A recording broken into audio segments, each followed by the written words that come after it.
کئی لوگ سوال کرتے ہیں میرا عقیقہ نہیں ہوا تھا، میرے ماں باپ کو پتا نہیں تھا، اب میں بڑا ہوا ہوں تب مجھے پتا چلا ہے تو میں چاہتا ہوں میں اپنی طرف سے خود ہی کروں، تو کیا میں 2 حصے ڈال دوں گائے میں؟ ایسا نہیں کیا جا سکتا۔ یہ ضرور ہو سکتا ہے کہ آپ عید الاضحیٰ کے موقع پر اپنا عقیقہ کر لیں، ڈزنٹ میٹر، لیکن اس کے لیے آپ کو الگ جان قربان کرنی ہوگی، لڑکی کی طرف سے 1 اور لڑکے کی طرف سے 2، تو وہ آپ بکرے ہی کریں گے، آپ گائے میں حصہ نہیں ڈالیں گے۔ عقیقے میں ذبح کیا جانے والا جانور جو ہے وہ بکری، نر یا مادہ، دمبا وغیرہ ذبح کیا جا سکتا ہے۔ بعض لوگ کہتے ہیں کہ گائے اور اونٹ ذبح کرنا چاہیے، تو روایت جس میں یہ آتا ہے گائے یا اونٹ کا لفظ، یہ سخت ضعیف روایت ہے، ٹھیک ہے۔ حضرت عائشہ کو کسی نے خبر دی کہ ان کے بھائی عبد الرحمن بن ابی بکر کے ہاں بچہ پیدا ہوا ہے اور انہوں نے بطور عقیقہ اونٹ ذبح کیا ہے، تو آپ نے معاذ اللہ پڑھا اور فرمایا رسول اللہ صلی اللہ علیہ وسلم نے تو 2 بکریاں ذبح کی تھی، یعنی ان کے بھائی نے جب اونٹ ذبح کیا تو انہوں نے اس کو پسند نہیں کیا اور کہا کہ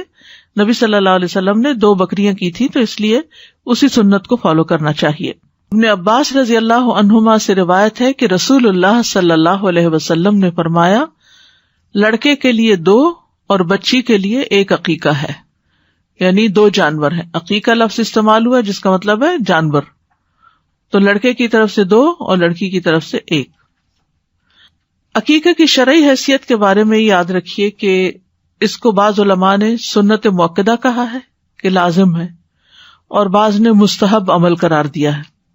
جیسا کہ رسول اللہ صلی اللہ علیہ وسلم کا ارشاد ہے ہر بچہ اپنے عقیقے کے عوض گروی ہوتا ہے، یعنی رہن میں ہوتا ہے، وہ عقیقہ کیا جاتا ہے تو وہاں سے چھوٹتا ہے۔ پیدائش کے 7ویں دن اس کا عقیقہ کیا جائے، اس کا نام رکھا جائے اور سر کے بال صاف کیے جائیں، یہ حدیث میں آتا ہے۔ ایک روایت کے یہ الفاظ ہیں جس کے ہاں کوئی بچہ ہو اور وہ اس کی طرف سے قربانی کرنا چاہے تو ضرور قربانی کرے، ٹھیک ہے، قربانی کرنا چاہے تو کرے، تو اس سے کیا پتہ چلتا ہے کہ مستحب ہے، اور دوسری روایت سے کیا پتہ چل رہا ہے کہ یہ سنت مؤکدہ ہے، یعنی لازمی کرے۔ تو اس میں یہ ہے کہ جو صاحب حیثیت ہے ان کو تو لازمی کرنا چاہیے، لیکن جو استطاعت نہ رکھتے ہوں، یعنی بعض لوگ ایک بکرا خرید کر قربان کرنے کی استطاعت نہیں رکھتے اور پھر 2 اور بھی ان کے لیے مشکل ہے، تو وہ نہ بھی کریں تو کوئی حرج نہیں ہے، یعنی ان کے لیے گناہ نہیں ہے، ٹھیک ہے، یعنی تنگ دست پہ عقیقہ لازم نہیں ہے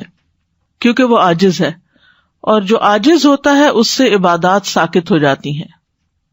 اسی طرح یہ بھی یاد رہے کہ عقیقے میں قربانی والی شرائط نہیں ہے کہ 2 دانتوں والا ہو اور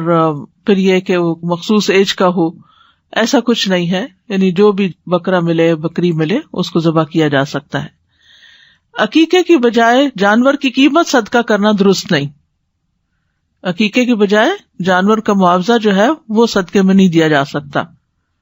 عقیقے کے گوشت کو خود بھی کھایا جا سکتا ہے، اسے صدقہ بھی کرنا چاہیے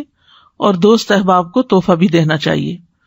اس کی کھال جو ہے غرباء اور مساکین کو دی جائے اور اسے فروخت کر کے اس کی قیمت بھی غریبوں کو دی جا سکتی ہے، یعنی کھال بیچ کے قیمت دے سکتے ہیں لیکن بکرا بیچ کے نہیں۔ تو یہ چند باتیں تھیں عقیقے کے مفہوم اور معنی اور اس کی شرعی حیثیت کے بارے میں۔